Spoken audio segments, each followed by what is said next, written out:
In today's episode, we're going to talk about the new recovery approach that is literally helping thousands of people in over 75 countries. Hey, Ash. Hey. Hey. I want to talk about this new approach. Yeah. Now, we've been doing this for over 15 years, but this new approach that we've been rolling out to our members, particularly recently when we've realized, you know what, these people have no idea what they're doing wrong in order to get their lives back. I want to talk about the reasons why so many people are stuck in their recovery. Obviously, you've got a great experience of that because you're watching all of our members go through the recovery process and you're seeing their journey of like the ups and the downs and everything in between. But this new approach is something that so many people are lacking because of the medical system initially, right? So when someone gets sick with chronic fatigue syndrome, they go to the doctors. They're hoping that there's like an answer, there's a pill, there's a potion that they can take, and then the doctor either says one or two things. They say there's nothing wrong with you, and there's no cure for chronic fatigue syndrome. Or they say chronic fatigue syndrome doesn't even exist. Here's some antidepressants. Hopefully this helps you.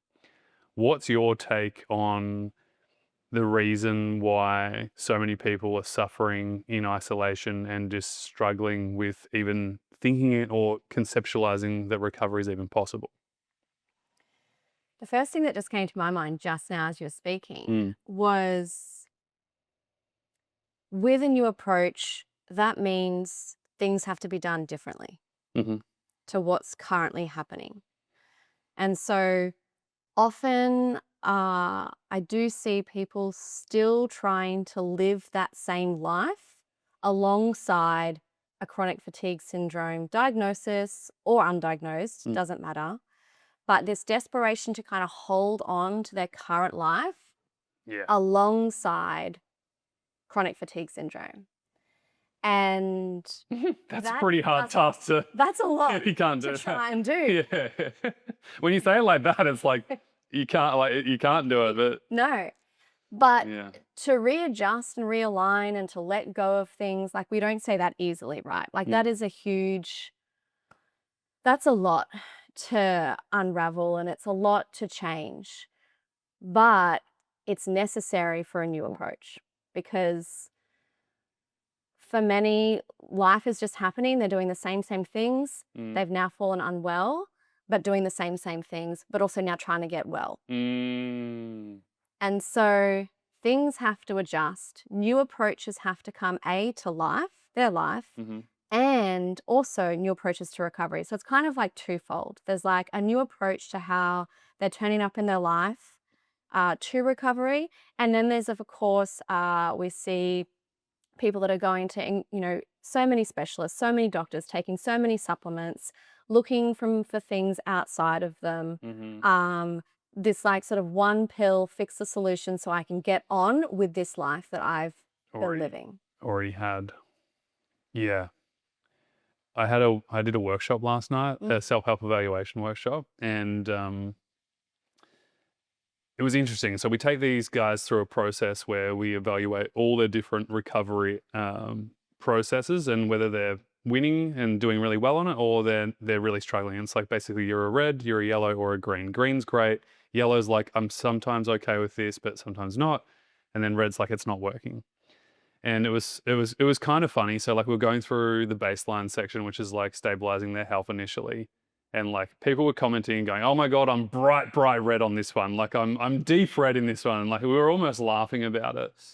And there was this one guy, when we got to the mindset and emotional awareness piece around recovery, one of the questions is, I fully accept where I'm at and I'm ready to make all the necessary changes to help myself get healthy and start living again.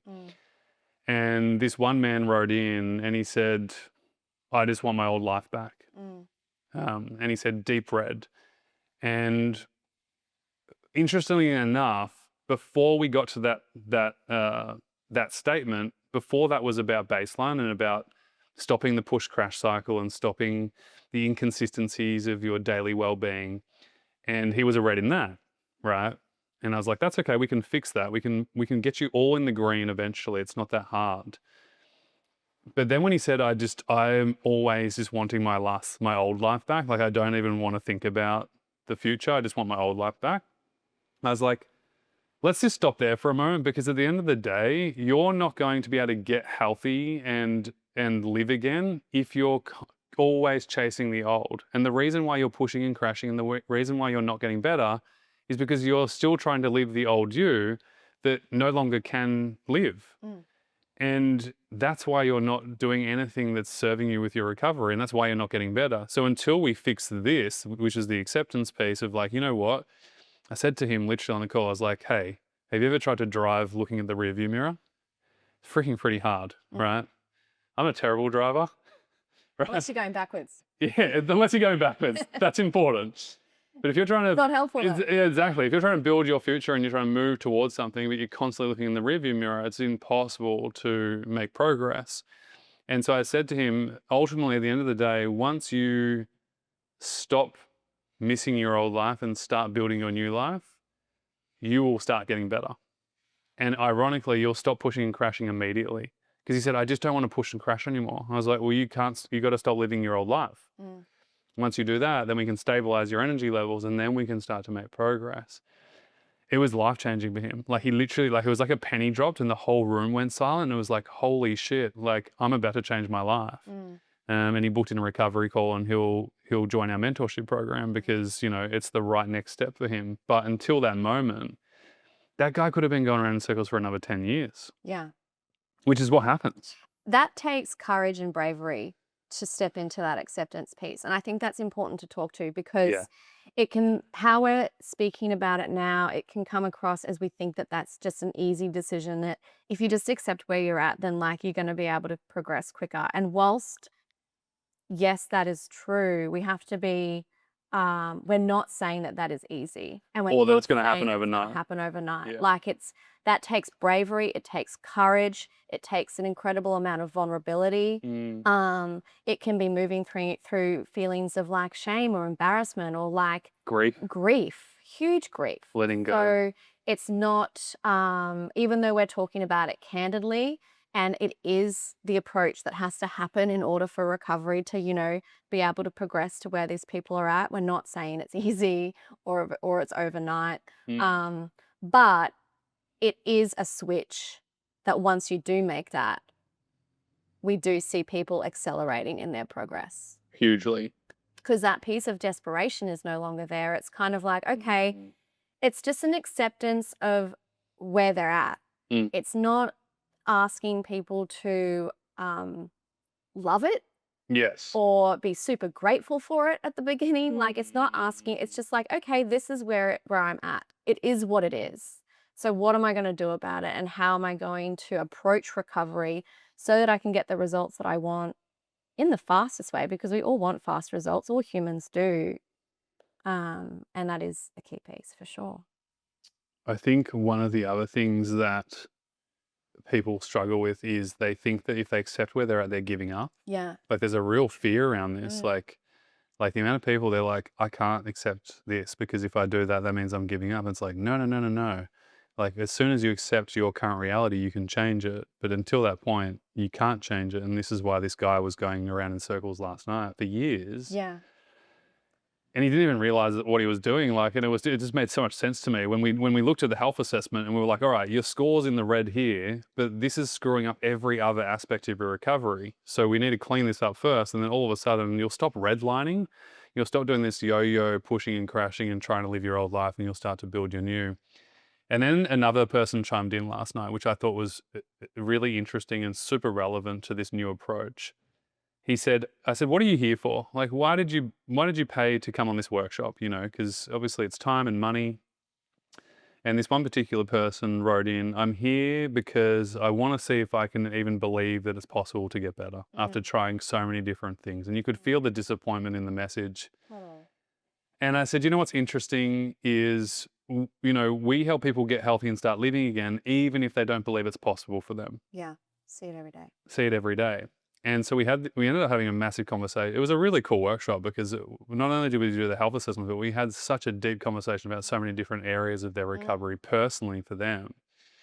And one of the things that I said to him was, you know, every single success story that we see, literally all had doubts throughout their entire journey. Of course. Whereas they're looking at the people who are recovered and going, oh, as soon as they decided, they started once they believed that recovery was possible. So then I flipped it to him and I said, and to everybody, I said, hey, what would happen if you still had the belief that maybe you can't get better, but you still worked on your recovery anyway? Yeah. What would that be like? Would you give yourself permission to do that? And he was like, oh, wow, yeah, of course. And I said, and, you know, do you think over time that as you got better, maybe you would start to believe that you can get better? And he's like, yeah. I'm like, yeah, right? So you can't wait to feel like you fully believe that you're going to get better. You have to start now to believe later. Like as you build the progress, as you start to build condition in your body, as you start to build your cognitive capacity, like people around you will see the progress, but you'll look in the mirror and go, shit. Like, look at my skin, Yeah. look at my muscle tones coming back, like all these things will start to happen. And that's when the belief will kick in. Of course, because you're building evidence. Exactly. Because recovery is like uncharted territory. Mm. So for people going through it, you know, success stories and looking at people that have gone through the same thing are really important.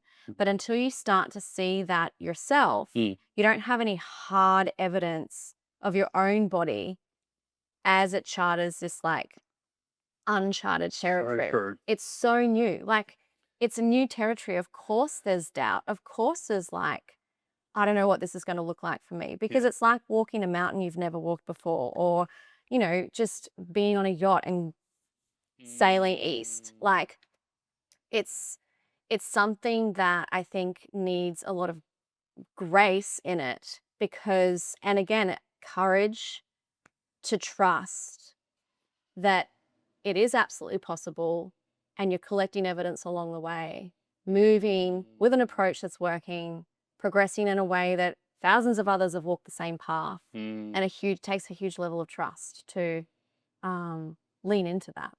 I love what one of our clients said recently on a success story, Anina. She said, you know, up until I met CBS Health, I felt like I needed to know all the answers. I needed to drive the bus of my recovery. But she realized, why would I do that when I have experts who have been through what I'm going through, who can drive the bus for me, and I can be the passenger and they can just tell me what to do? Yeah. And she said everything changed after that. It was like the whole world just flipped upside down, because they're like, okay, cool. I'm just going to, whatever Toby says or whatever my coach says or whatever this training says, I'm just going to trust it and do it, because that's the bus that I'm getting on. Yeah. It's a big piece they can let go of. Yeah. The searching, the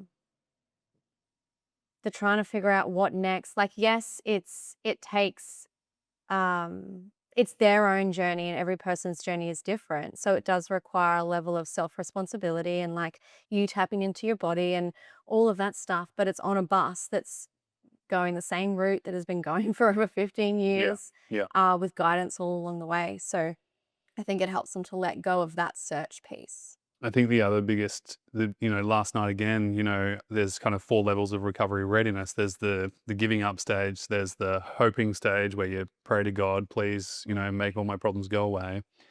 There's the seeking stage. And before you go to the top level of recovery readiness, the owning stage, everyone gets stuck at the seeking stage. And this is where they believe someone or something will cure their problems. And the problem is that never happens, right? So they try the gurus on the internet, the people who say, oh, well, I can, you come to me and I'll get you better from chronic fatigue and I'll rid of all your problems, the potions and the pills. And I said, you might be thinking, well, but Toby, don't you help people with chronic fatigue syndrome though? Like, aren't you in that category? I said, no, the difference is this. We don't get people better. I don't get people better. The program doesn't even get people better. We help people help themselves get better.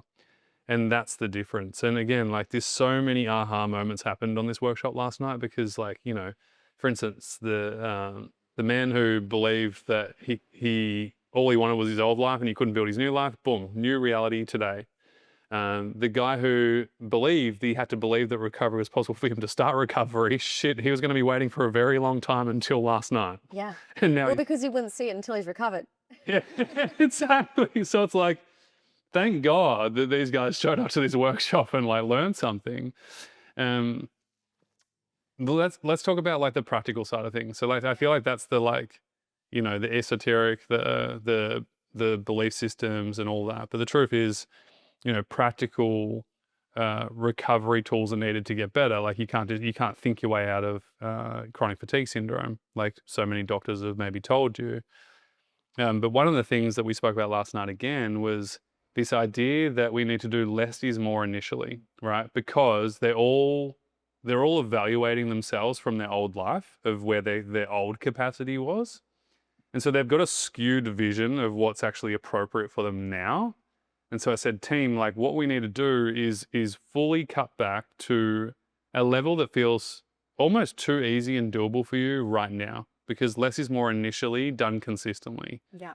And then it will, you'll benefit more over time. But let's say I say to you, all right, Ash, you're going to walk for an hour tomorrow. You're going to go for an hour. Like say you've got chronic fatigue syndrome, which you don't.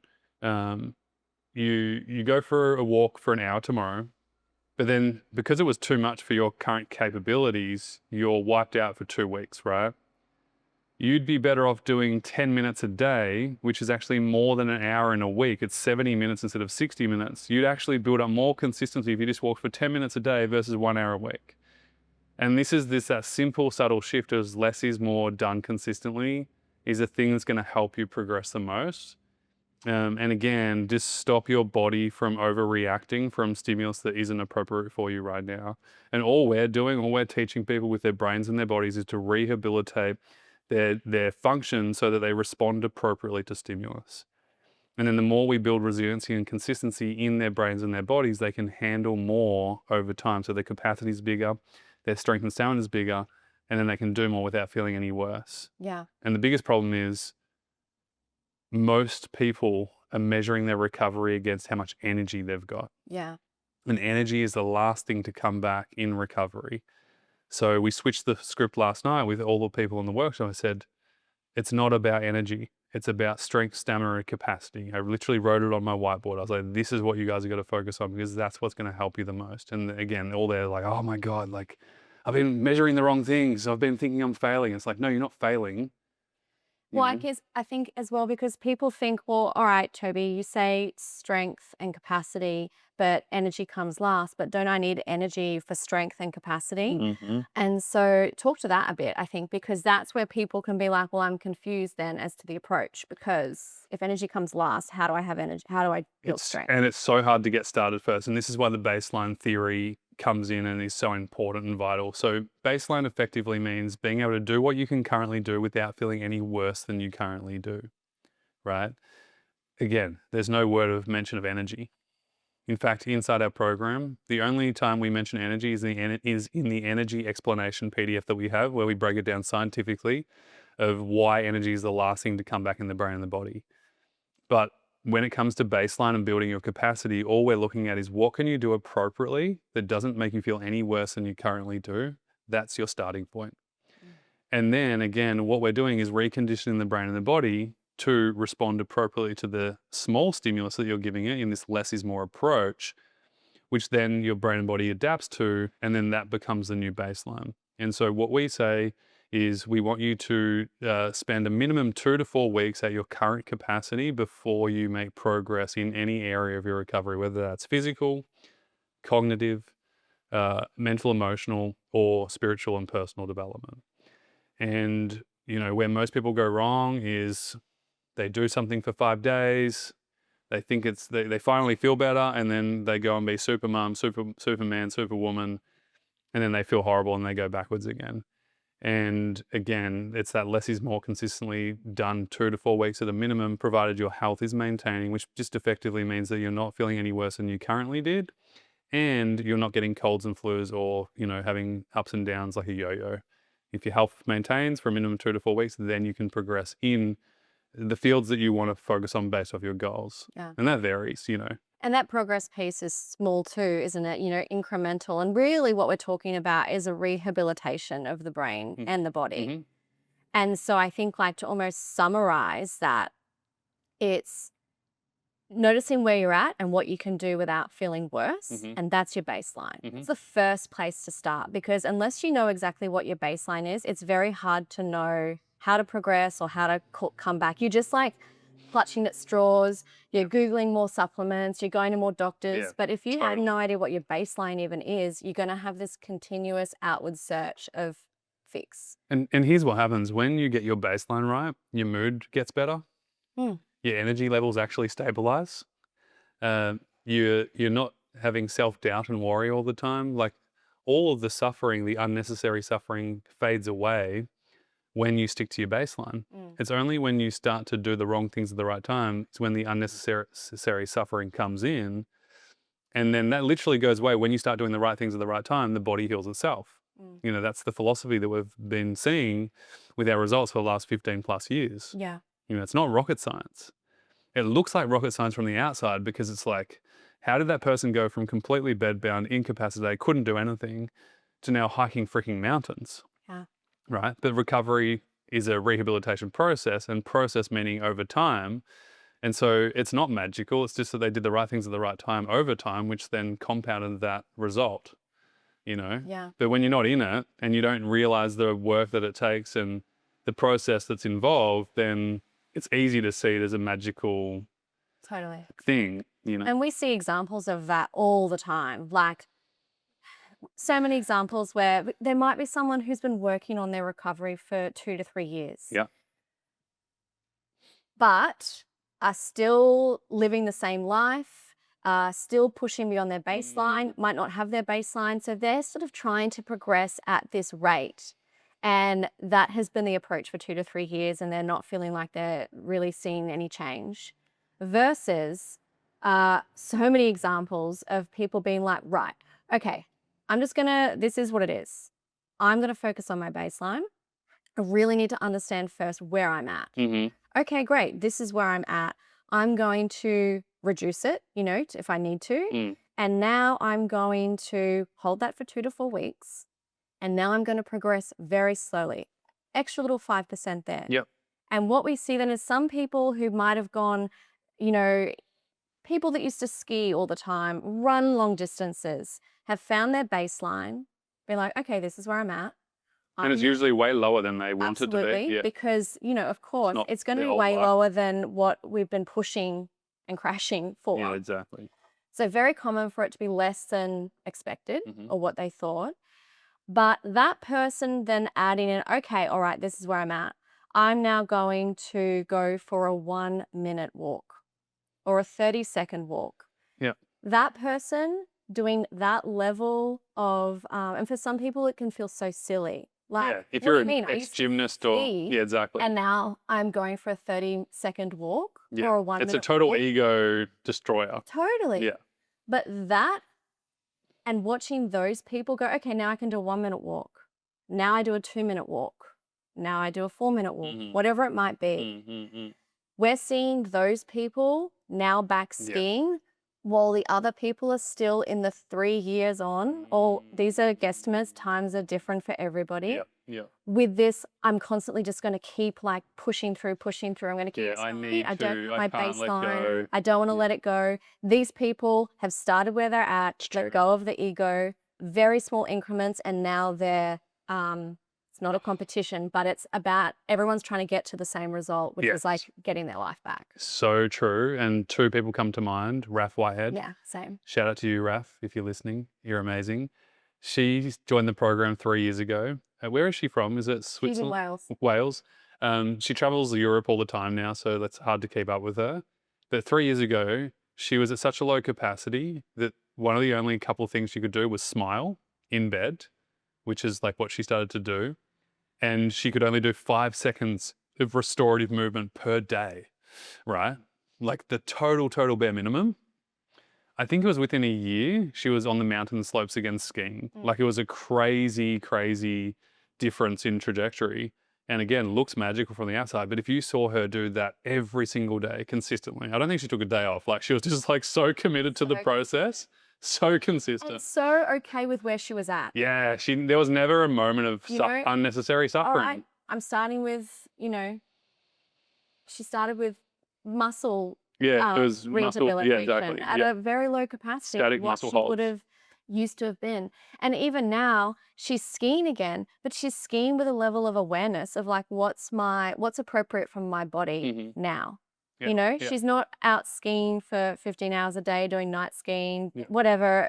She's like skiing and then having like mindful lunch breaks and eating good quality food and Healthy habits. approaching now her recovery and her new life and health from a very different way that she was approaching life prior to chronic fatigue syndrome as well. So approach really is just everything, whether you're searching for answers, going through chronic fatigue recovery, Or you're better or and you're you're out the better other and end. you're back living life again. Yeah, and I always say, health is a forever thing. Recovery doesn't have to be, you know. And when people like Raph prove that and they live that, it's like there's the proof. Another lady, Julie. Yeah, who's the second person comes to Julie is from America. She's still in our program. She's probably 15 months in now. Again, couldn't do any exercise, any movement when she started. We had to work on restorative stuff first. I think she's doing like 4 to 5 miles of walking every day. I think she just posted in the group, our private group, members group. She said she did 50 miles this week. You know what I mean? Like, Amazing. insane. But like, didn't start there. No. But it's exactly what you're saying. It's like she started where she was at, no ego, no, like just full acceptance of the situation with compassion. And then she just did everything that we told her to do and stuck to it. And now her whole world is opening up. And as I say, as you've got more strength, more stamina, and more capacity, what does that enable you to do? Live more, right? Like she's out doing freaking art classes. She's traveling around with her husband. I think that she's in a band with her husband. She's a mother of 2. Like she's going to events again. Like all these crazy, amazing things are only happening because she focused on building her strength, capacity, and stamina.